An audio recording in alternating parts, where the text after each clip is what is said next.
कि एक बहुत ही पढ़ा लिखा इंसान था। शादी उसकी पढ़ी लिखी लड़की के साथ में हुई, मगर कि एक जने ने सुनो मित्र एमए की शिक्षा पाई, आधी हिंदी आधी इंग्लिश तहजीब बात की नहीं आई।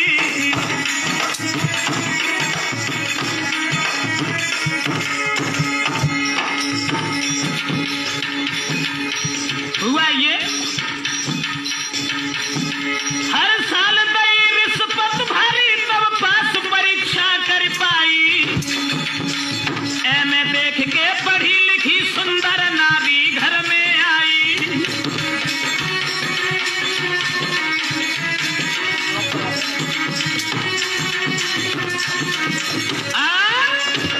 एक लड़के ने जब एमए किया तो एमए भी हर साल रिश्वत देने के बाद में कर पाया।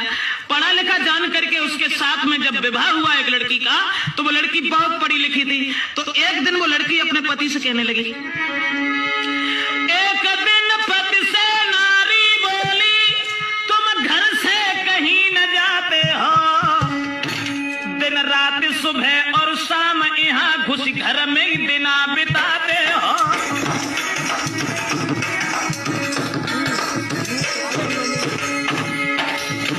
समझाए कि बोली,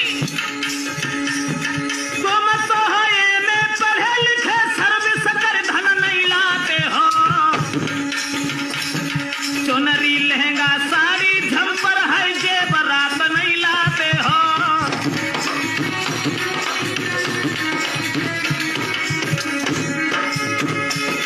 तुम तो एमए पढ़े लिखे सर्विस कर धन नहीं लाते हो,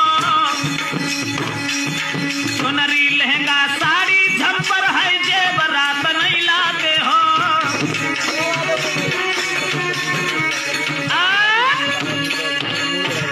पढ़ी लिखी लड़की कहने लगी, तुम तो भाई एमए पास हो, तो कहीं जाओ शहर में और नौकरी करो, सर्विस करने के बाद धन लेकर के आओ, जो बढ़िया बिल्डिंगें बनवाओ, उसके बाद आनंद से हम और आप रहें। तो अब आप अंदाज लगाएं कि वो कितने पढ़े लिखे थे। तो बात करते हुए समझाने लगे, देखो घबराओ नहीं, मैं बाजार जा रहा हूं। और बोले कि मैं हूं पढ़ी लिखी इतना, जो घर से सरकार बुलावेगी, या अभी बाजार को जाता हूं बढ़िया सी सर्विस लाऊंगी।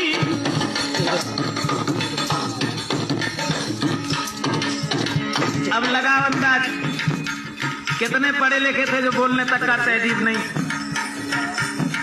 इतने पढ़े लिखे और कहने लगे, फिर जेवरात साड़ी झंपर बढ़िया बिल्डिंग बनवाऊंगी, और टैक मेज पे धरो रहे कैसेट राठौर की लाऊंगी।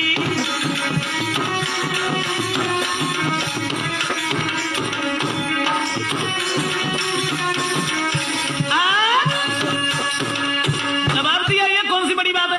अरे सर्विस वाली बात है ना। तो पहली तो बात यह है कि मैं तो एमए पढ़ा लिखा हूं, और घर से सरकार बुलाएगी, अगर सरकार नहीं बुलाएगी तो मैं घर से पैसे लेके जाता हूं और बाजार से सर्विस लेके अभी आता हूं। तो सोचने लगी, अब ये तो मालूम पड़ते हैं कि बिल्कुल ऐसे ही है कमार। खैर कोई बात नहीं। तो 5 रुपया उठाए और बाजार में पहुंचे, परचूनी की दुकान पर ठाड़ी गई और जवाब दो भैया 5 रुपया की हमें सर्विस दे दो।